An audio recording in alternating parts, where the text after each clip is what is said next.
We all know those GLP-1 injections work wonders, but that price tag almost gave me a heart attack when my insurance denied coverage. I was staring at a choice between paying my mortgage or paying for weight loss. Talk about a rock and a hard place. Then I found Elevate Health compounded semaglutide at just $58 with payment plans that don't require a second mortgage. Same medication, same results, but a price that real folks can actually afford. Visit joinelevate.com today. That's JOINELEVATE.com. Your wallet will be as happy as your waistline. This medication is not FDA approved. Hey, this is Jason Kleberg from the Force 5 podcast, a show that forces a guest to come up with a movie-themed top 5 list topic, and then we reveal our picks on air. Top 5 heist films, top 5 tearjerkers, top 5 movie dogs. Every show you'll be asking yourself, what would be on my list? Guests include directors, screenwriters, actors, podcasters, musicians, authors, and even a professional wrestler. Subscribe to the Force 5 podcast, and you won't just be a listener, you'll be a list nerd. The Force 5 podcast, available wherever you're listening now.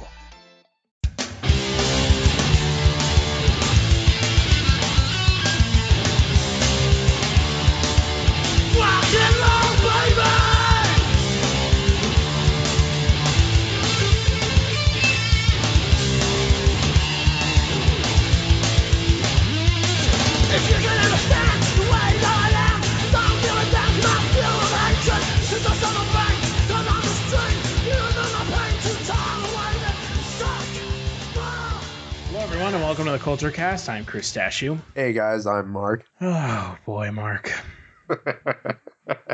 Well, this was your choice. This was your choice. I blame you.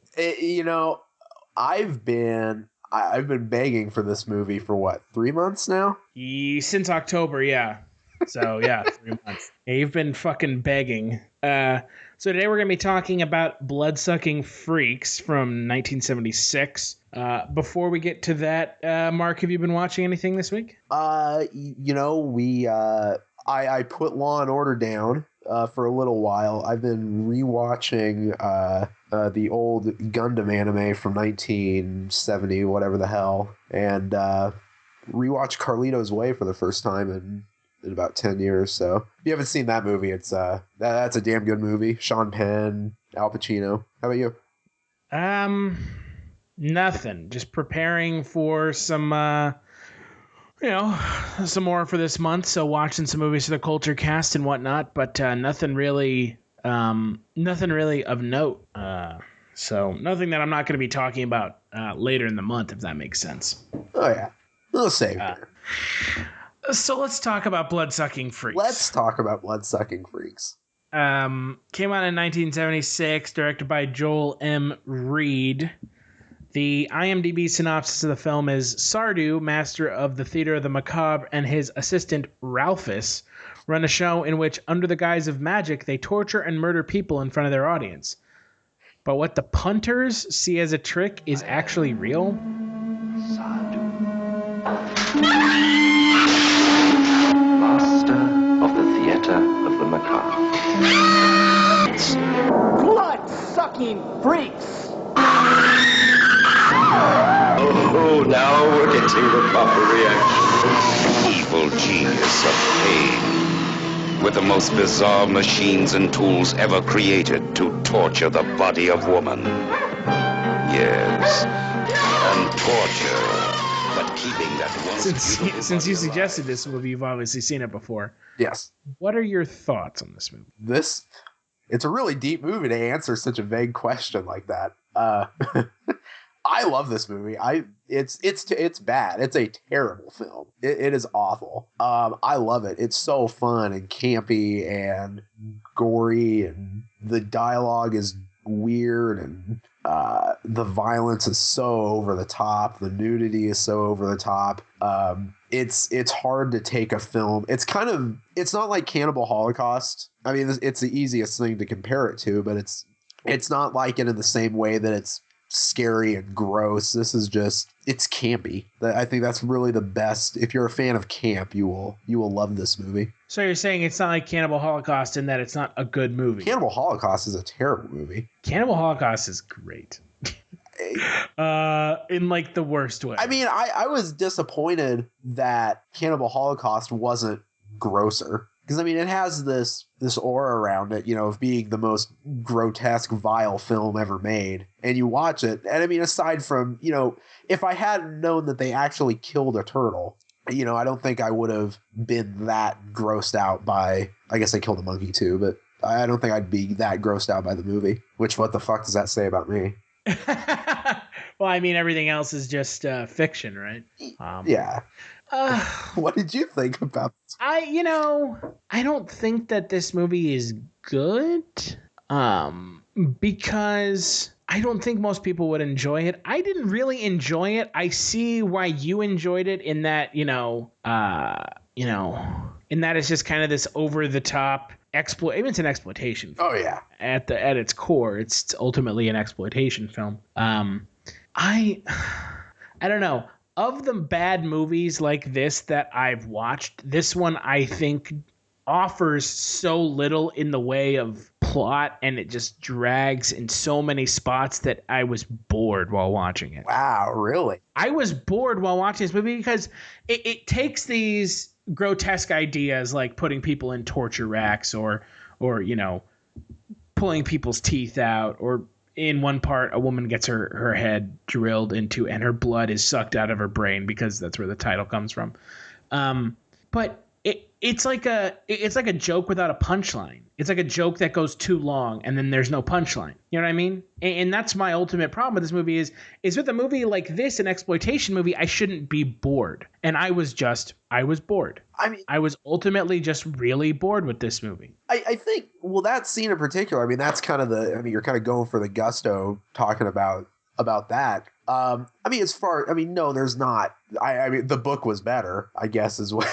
But there's not a whole lot of character development. You're right. I mean, you get a glimpse of that because even the Master Sardu, the main character, I mean, he even winced when he saw that crazy fucker, sucking the brains and the blood out of this woman's skull. And so, I mean, you get a little bit, but interspersed between the scenes of torture and violence, you have just funny, I mean, over the top scenes of nudity and violence.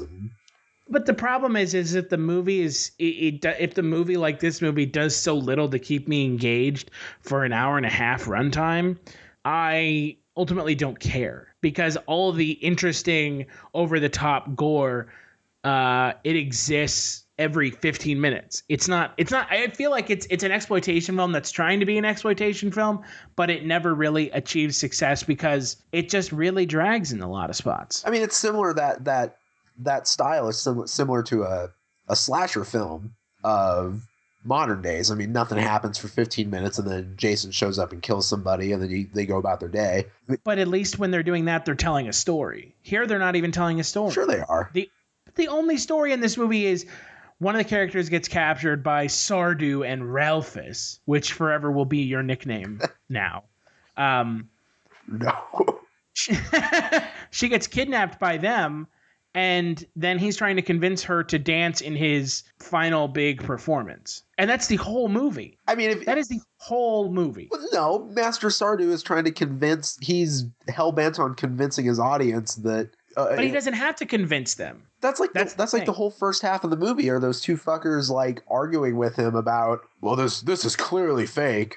And he goes on to put, like you said, on his grand spectacle. I was really disappointed by how little this movie does with the amount of time that it asks you to be involved. You know what I mean? This movie doesn't do a lot. It literally is just a bunch of over the top torture scenes strung together with a minimal plot. And the thing is I saw glimpses of brilliance with this movie because there are parts where the movie is turning the kind of entertainment industry on its head. I mean, Sardu has to deal with Ralphus, asking him who's going to get top billing for these performances. Right. Which is pretty funny, right? No, that given the context. Yeah.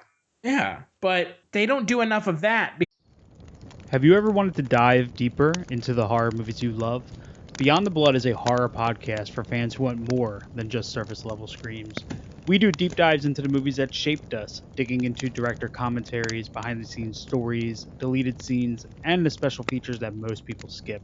Each episode is a love letter to the genre. We break down how these films were made, the creative risks that paid off or didn't, and the lasting impact they've had on the genre as a whole. From 70s slashers to modern nightmares, we celebrate the craft, chaos, and characters that keep us coming back. If you're the kind of fan who rewatches movies with the commentary on, or you simply grew up in the video store horror aisle, the Beyond the Blood podcast was made for you. New episodes every single week. Subscribe, and let's dig deep. Welcome to the Beyond the Blood podcast. Because all what they end up doing more is, having a guy run back and come back with cut off feet, or, a brain sucked through a straw, or someone being stretched out on a St. Andrew's cross. That's all. I mean, if that's what you want to watch this movie for, great. But I could go watch another movie just like this and actually see this kind of sadomasochism and torture porn, because torture porn movies are mainstream now, like Hostel or Saw. Those are torture porn movies. They actually tell a story. This movie doesn't tell much of a story, and that's my problem. What's the story in three guys get fucked over in Holland? At least it's somewhat more engaging than this. They try to get you invested in the characters. This movie doesn't do that. I think it doesn't do it purposefully. But at the same time, it's a product of its time. I shouldn't have been bored watching this movie. Do you know what I mean? I know what you mean. I just don't honestly understand how you could be bored watching this movie. I really don't. I'm tempted to just go down the list of all the weird, goofy, fun shit that happens in this movie and pose that question. Like, how can you see these things on film and not don't get me wrong, you're right, it's a bad movie. This is a bad film, but it's so goddamn fun.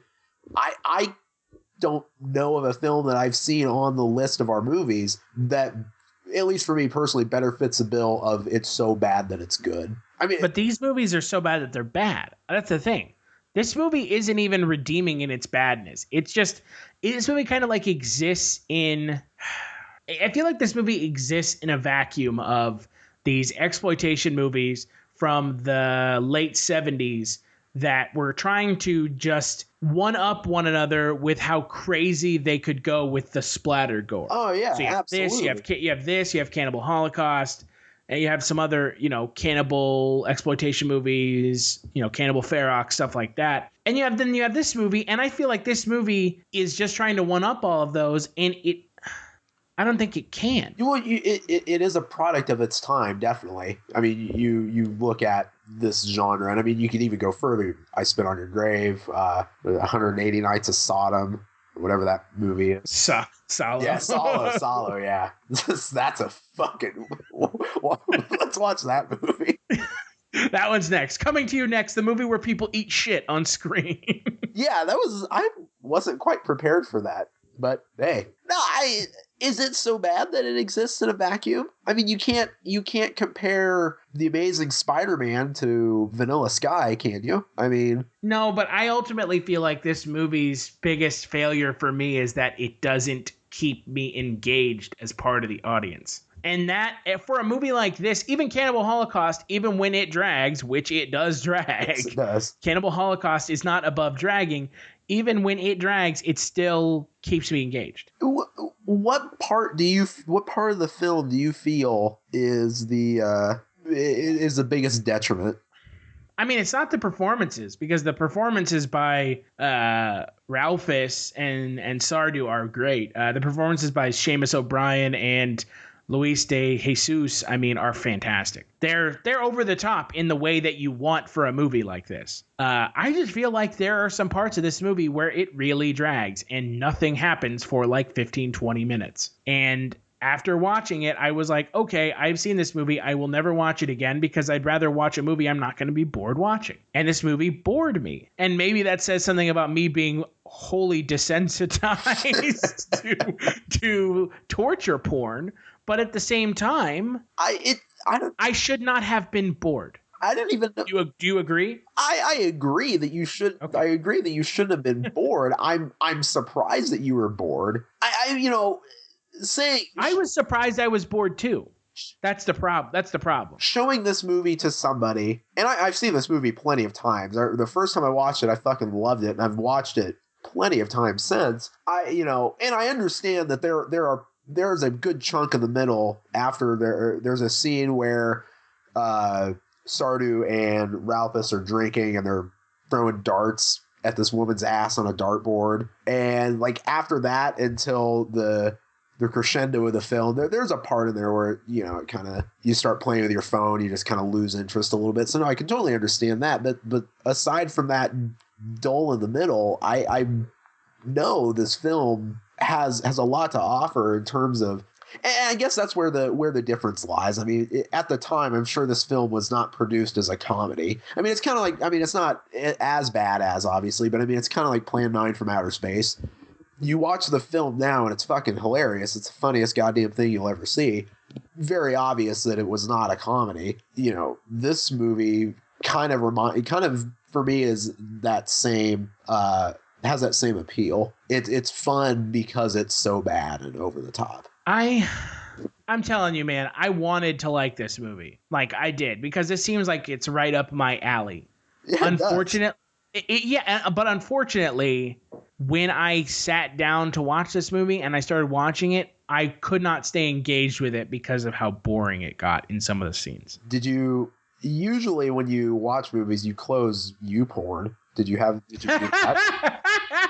Fuck you, Mark. I had it up. Thank you. I had it open, Mark. I had YouPorn open. I'm sorry to tell you. I was just disappointed that this movie, it doesn't offer enough in the body of the movie to keep me engaged. And like I've said, these are the kinds of movies that I normally get really excited to watch. Yeah. And the parts that this movie really is successful is when it is kind of turning a mirror back on the industry, if that makes sense. Uh-huh. Where it's like, Ralphus, you don't have to worry about your billing. Oh, actors like that. That was my favorite part of the movie. But that they didn't do that enough. And when they were doing everything else, it was just kind of like, It wasn't exciting to me. It was just kind of, I don't know. I've seen other movies do it better. And so this movie just felt kind of, I don't know. You want to know my favorite part of the movie? I'm curious. My favorite scene of the movie, it's rather early in the film. They're at Sardu's minions are at a museum, and a woman walks up to this guy in a trench coat, and they're looking at this painting, and the guy goes on, it's like, don't you love the contrast and the color? He's describing this painting to this woman, and Sardu's minions are all brainwashed, feral, sex-crazed, naked whores, basically, that just jump up and down in a cage like fucking wild animals because all they want to do is eat and fuck. And this woman turns around and this dramatic sting plays as she opens her trench coat and she's naked and she's got this big giant black dick hanging where her puss should be. No, it's hanging from her stomach. Not where her puss is. Excuse me, from her stomach, right? But this bit, it does it well. It's a big black dick, and the guy is wide-eyed and mouth open, and that's the funniest goddamn thing I've ever seen in a movie. I'm not surprised that that's your favorite scene. It's so fucking funny. It is. I like that. I mean, you watch that, and it like the tone gets set for the movie. It's hard to come back from something like that. It is hard to come back from that. You can't. As much as I enjoyed some of the bits in this movie, there was just so much of this movie that was. Hello, filthy movie lovers. My name is Gentry Austin. And I'm Casey Scott. And we're the hosts of the Sin Syndicate, film podcast for something weirdos, anti-criterion bros, and Joseph Sarno aficionados. Join us semi-weekly as we peer into the adults-only theaters and sticky-floored cinemas of the golden age of sexploitation, when the morals were loose, the laws were murky, and the intercourse was all simulated. Find us now on the Someone's Favorite Productions podcast network.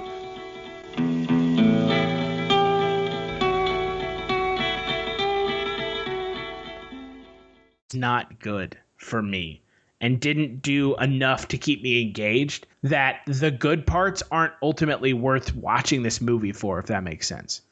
You understand what I mean? I understand what you mean. I guess to me there were enough good parts that I will sit through the bad, and there is bad. There's plenty of bad.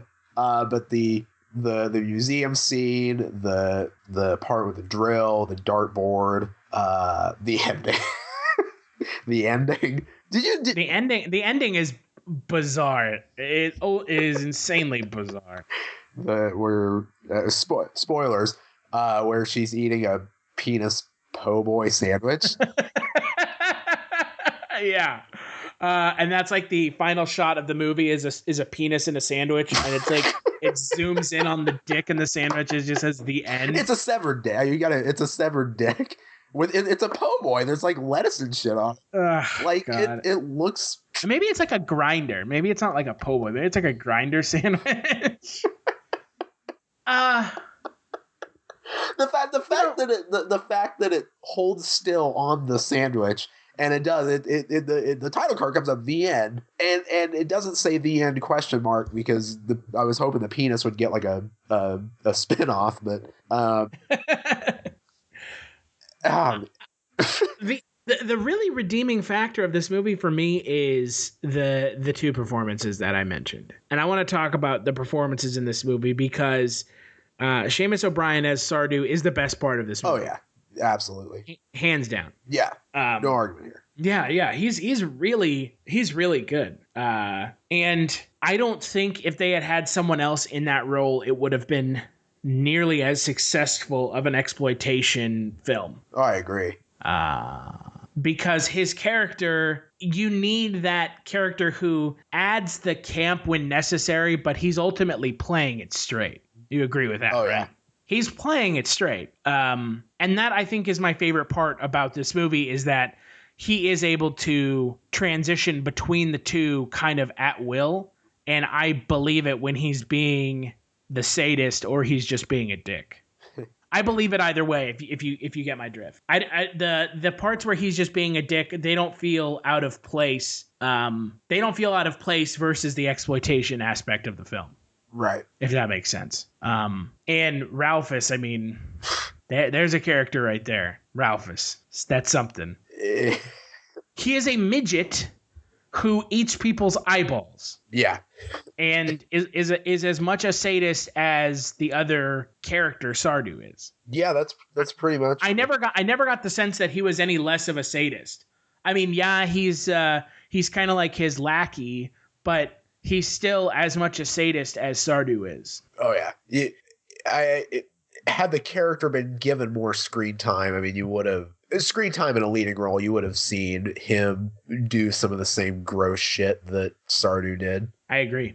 I agree, and I wish that he had been given more time. But that not being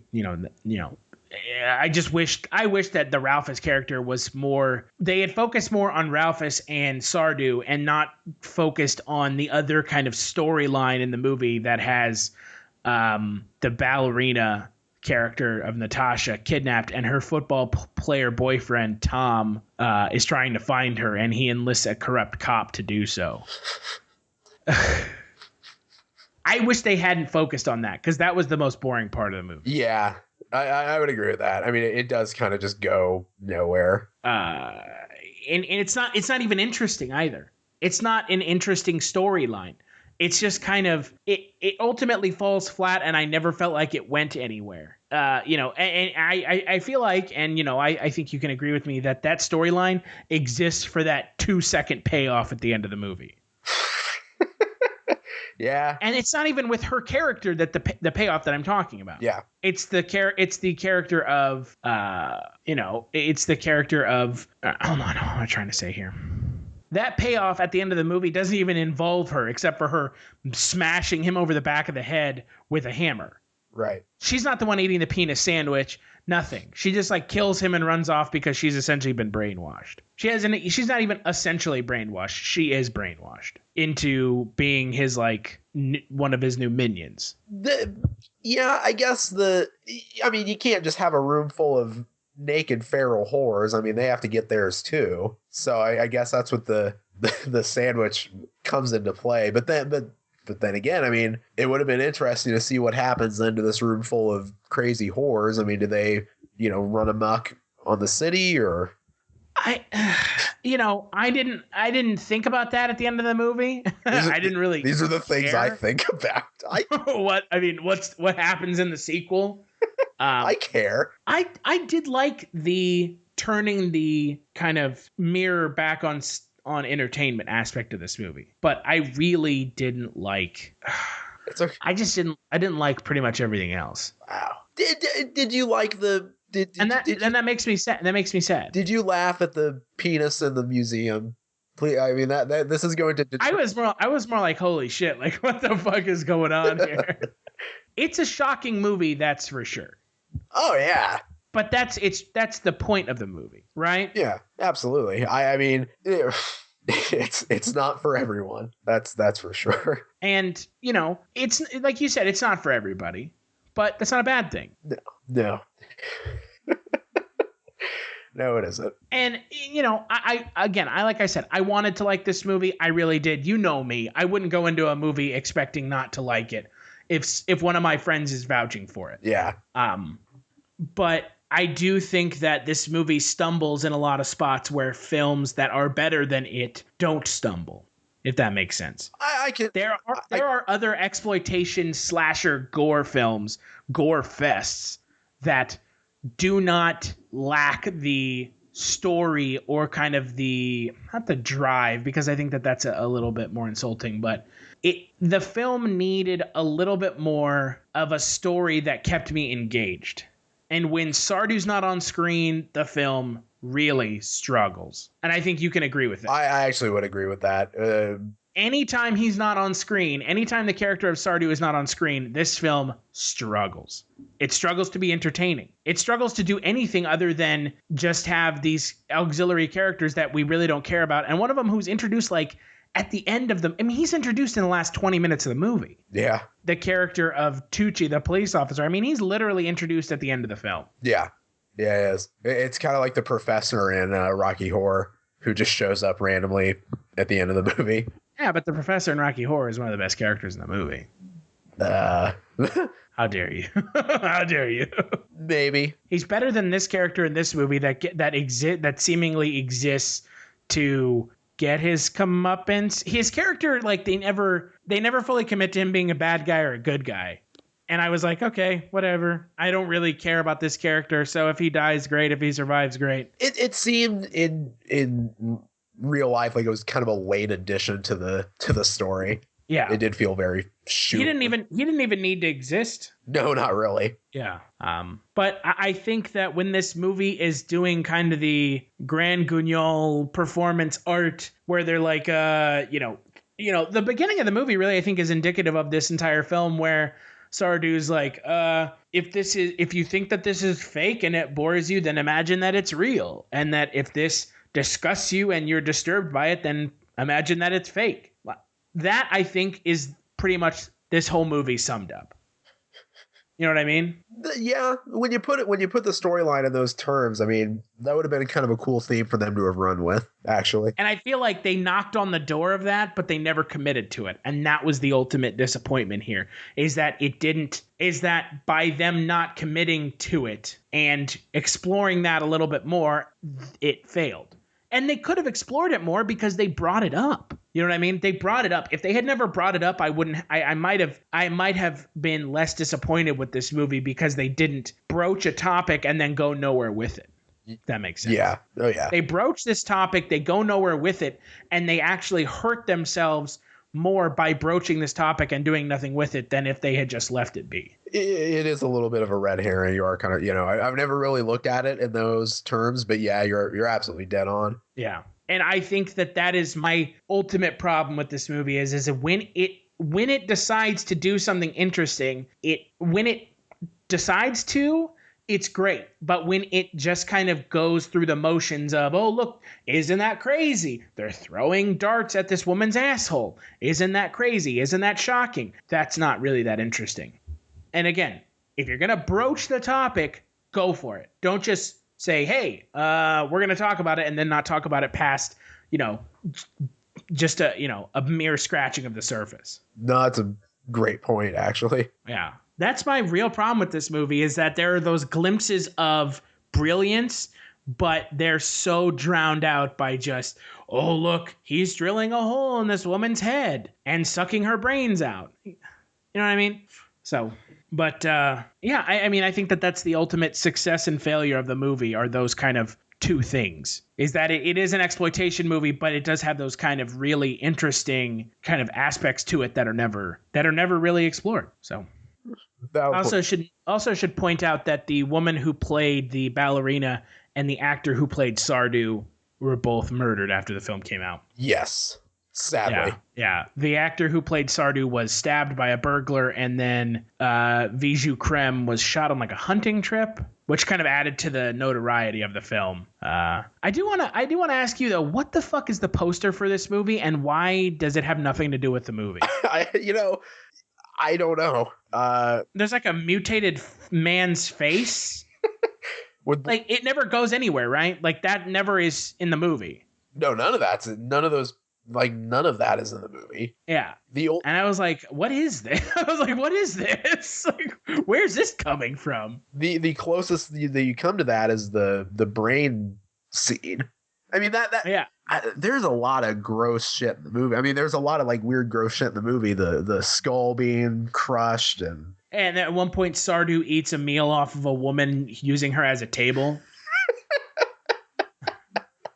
That happens in this movie. I love that scene. She's got like a candle above her ass. That scene's really funny. He's eating like a nice meal too. He's eating like chicken, like super prim and proper, and yeah. Also, the storyline with the critic, I feel like goes nowhere either. That's my biggest creasy silo. That's my biggest gripe of the film is you have, because I mean that's kind of a trope, is the critic that hates a show and at the final act comes to love it, and you're right, it just, here's this guy that talks shit the whole time and then nothing happens. Yeah, I mean, what it really boils down to is anytime Sardu is not on screen or Ralphus, the movie is just, I've seen this better somewhere else. But those performances by Sardu and Ralphus are so good that you want to see more of them and less of the critic or the football player and his ballerina girlfriend. So I feel like that's the ultimate failures of this movie, are not giving us enough of either the characters or that kind of interesting look at, I guess, the kind of satirical send-up look of horror films. So you're sitting over there chuckling. It's just, there's just so many things like in this movie that you think about, and this movie has a lot going on. So that's for sure. Yeah. Well, Mark, skip it or watch it, and best performance. Best performance is definitely Seamus O'Brien as Sardu. He makes this movie. The honorable mention goes to the woman with the dick in the museum and the guy. You have no idea like how much, like, I'm not that I'm basing my entire love of this movie on that 30 seconds of film, but goddamn, that is so fucking funny. Watch it. I mean, watch it with a butt. Watch it if you like campy, gory, goofy movies, then I think you'll enjoy this movie. Otherwise, probably if you're gonna hate it, skip it. I would say watch it, but that's only because I feel like this is a movie that us trying to talk about it doesn't really do it justice, and that you need to watch this movie and kind of experience it, if that makes sense, and kind of see the craziness that is this movie. Yeah. And for best performance, obviously Seamus O'Brien as Sardu. I mean, he's fantastic, but everyone else in this movie is bad. So, not bad, I guess, but just they don't bring a whole lot to the party. Seamus O'Brien, and honorable mention goes to Luis de Jesus as Ralphus. Yeah. So I think outside of those two, this movie doesn't offer enough for me to kind of say much about the performances, but you really should just watch it on your own, come to your own kind of opinion about it. If you're not into torture porn movies, you can skip it. What do you think the Rotten Tomatoes score for the film is? Critic or user? Critic. Like a 5. It's a 29% out of 7 reviews. Oh, I'm surprised, honestly, it's even that high. Well, I mean, this movie does have a minor cult following, so as minor as it might be, it still has one. So yeah, the audience score is 46%, however, so a little bit higher. That's about what I would have guessed. I would have guessed 50. Yeah, so it's, I understand why this movie is divisive, and I understand why people would look at this movie and be disgusted. But there are some good performances kind of below the shit. So, but, Mark, is there anything you want to plug? You can find me over at the 3 Count. We have articles on wrestling, our monthly podcast, Running the Ropes, where we talk about WWE pay-per-views. I'm also over on the Kulturecast, our new gaming section. You can follow me at Kulturestashed on Twitter. And if you like what you're listening to now, we have 100+ episodes backlog of the Kulturecast, where we talk about all sorts of movies. Next week, we're going to be talking about Poultrygeist and Super Mario Brothers. So make sure to check that out.